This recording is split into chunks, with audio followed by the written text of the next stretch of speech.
Um caso que eu sempre conto em todos os lugares que eu vou, geralmente, porque foi uma coisa que me marcou bastante. A gente também trabalha com as meninas em condição de prostituição. Então a gente sobe aos prostíbulos toda semana para ter um tempo de comunhão com elas, para ouvir, para conversar, para orar, para comer um cachorro quente com elas. Então a gente tem esse tempo semanal com elas.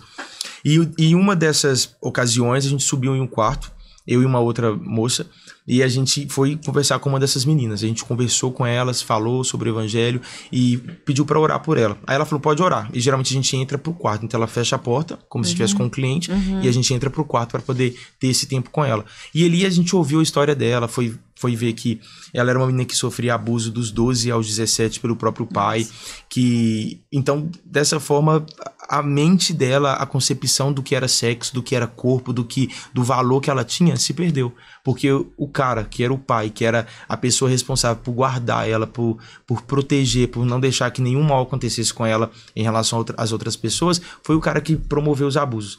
Então ela perdeu essa segurança e foi quando ela entrou pra prostituição. E ela contando essa história pra gente, ela relata como que foi essa jornada dela, e depois que a gente teve com ela, que a gente orou, que a gente mostrou pra ela novas possibilidades, falou o quanto a gente acreditava nela, o quanto a gente acreditava naquilo que a gente estava compartilhando com ela, 10 dias depois ela largou. Ela saiu e ela mandou mensagem e saiu e não estava mais nessa condição. Então, assim, foi um dos casos que mais me marcou, porque eu vi. Sabe, como eu falei, eu não sei hoje se ela voltou, se ela não voltou, porque muitas vezes as meninas são reincidentes, então elas saem, depois elas regressam novamente.